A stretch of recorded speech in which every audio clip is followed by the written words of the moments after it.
thoughts on the tragic passing of Rene Baterbonia? Ah, sorry.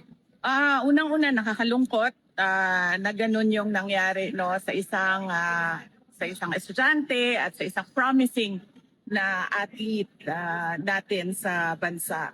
At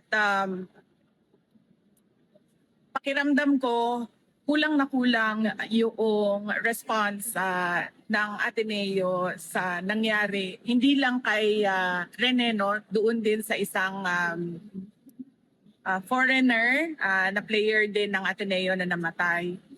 Dapat kasi sa mga ganyan na mga panahon ay nauuna yung pag-reach out nila sa pamilya at pagpapaintindi sa pamilya kung ano yung nangyari at ano yung mga kailangan nilang gawin, the family and the school.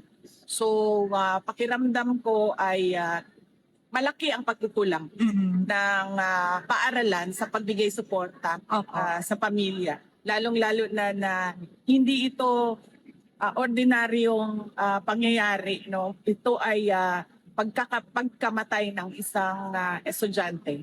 Will you be joining the call for justice, ma'am? Of course, yes. Oo. As a lawyer,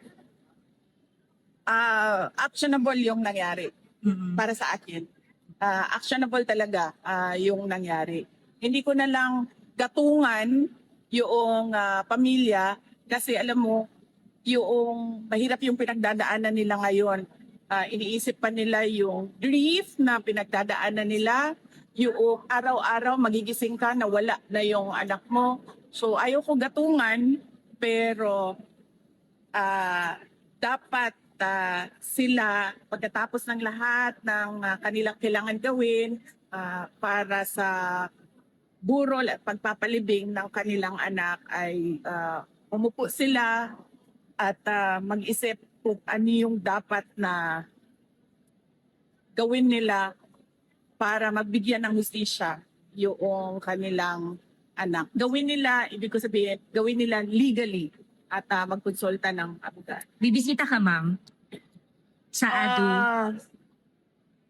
Na tinanong ko kung merong wake and wake dito sa Davao City at sinabi na hindi pa nila na-finalize yung burol wake na ang kapag nandiyan na yung schedule ay titingnan namin kung saan pwede